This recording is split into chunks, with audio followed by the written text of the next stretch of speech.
Hello everyone, this is the InStyle Knitting Studio with you. In this lesson, we will learn to crochet a circle using single crochet stitches.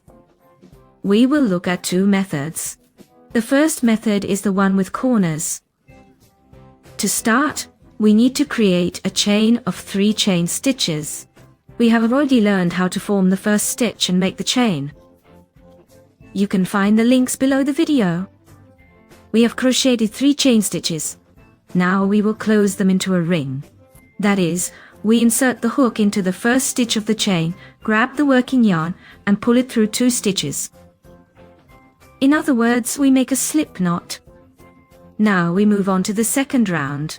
So this is what our ring looks like. To transition to the next round, we make 1 chain stitch for elevation. This chain stitch for elevation can be included or excluded from the total number of single crochet stitches in the second round. I will consider this stitch as the first single crochet stitch. Now we will crochet 5 more single crochet stitches into the formed ring. If you do not count this elevation stitch as a stitch,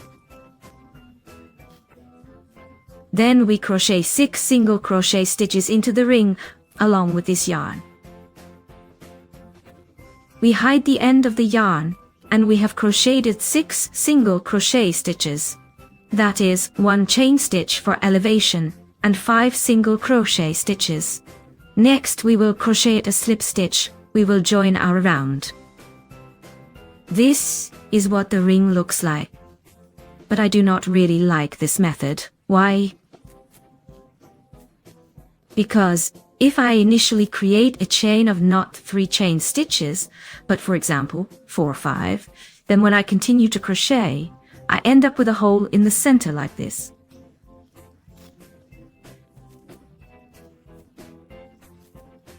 It cannot be tightened. It often looks very unattractive.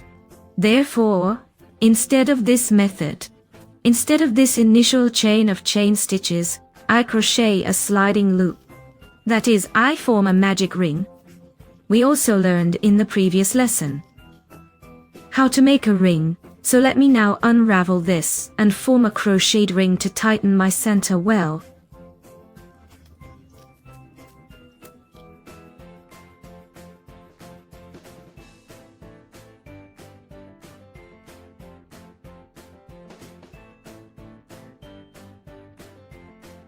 So, I have crocheted a ring. We are going to crochet 6 single crochets into the ring. Done. Now, we pull on this end of the yarn and tighten the ring. We make a slip stitch into the first stitch of the previous round. We have practically got the same ring. The only plus here is that it can be tightened, so that there is no hole in the center. There was no little hole. We make 1 chain stitch to rise. I will count this chain stitch as my first single crochet. Therefore, into the same stitch, I need to crochet another second single crochet. Next, we will crochet 2 single crochets into each stitch of the previous round. 2 single crochets are completed. Now in the next stitch, I crochet 2 single crochets as well. In the next stitch, I also crochet 2 single crochets. In total, in this round I should have 12 single crochets, including the chain stitch. Done. Make a slip stitch by inserting the hook into the first single crochet of this round. That's it, the round is completed. Next we make 1 chain stitch to rise. This is my first single crochet. Now in the third round, we need to add 6 stitches again for even expansion of the circle. Last time we crocheted 2 single crochets into each stitch. Now we will crochet 2 single crochets through 1 single crochet of the previous round. So how? 1 single crochet is done. I crocheted here again, in the same stitch, the second single crochet. In the next stitch of the previous round, I crochet 1 single crochet. In the next stitch, I crochet 2 single crochets. In the next round, we will alternate 1 and 2. In one stitch, we make 2 single crochets, then in the next one, 1. Again, 2 and then 1. We continue this until the end of the row. As a result, we should have 18 stitches. We join. It should total 18 stitches including the chain stitch. The third row is completed. Next, we make another chain stitch to transition to the fourth row. This is my first stitch. And we make the second stitch in the same stitch of the previous row, so 2 single crochets are worked in one stitch. In the next stitch, we make 1 single crochet. In the third stitch, again 1 single crochet. In the fourth stitch of the previous row, we make 2 single crochets.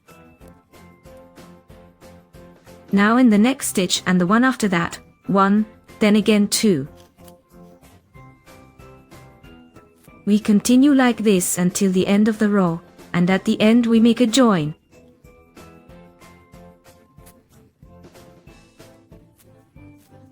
We should have 24 stitches in the fourth row, including the chain stitch.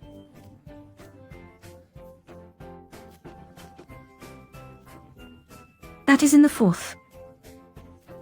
In this row, we have worked 2 single crochets after every 2 stitches of the previous row, which means we increased every third stitch. We make another chain stitch. This is our first stitch. We crochet a single crochet in that same stitch.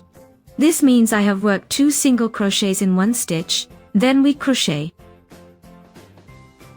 3 single crochets, that is, 1 single crochet in each stitch. We have completed 3 regular stitches. Then we make an increase, we crochet again. 3 regular single crochets and then again an increase. Next, 3 regular single crochets and an increase again, in principle. We will be making the increase every other new row less often. The 5th row is completed. We make a slip stitch in the first stitch. Again, a chain stitch. This is the shape of the circle we are getting. In the 5th row, I should have 30 stitches. That is, the first row consists of 6 single crochets. In the second row, we made an increase in every stitch of the previous row. In the third row, we made an increase in every second stitch of the previous row. In the fourth row, we made an increase in every third stitch of the previous row. In the 5th row, we made an increase in every 4th stitch of the previous row. That means in the 6th row, we will make an increase in every 5th stitch of the previous row. And in the end, each row should increase by 6 stitches. Because originally, we had 6 stitches without a yarn over in the first row.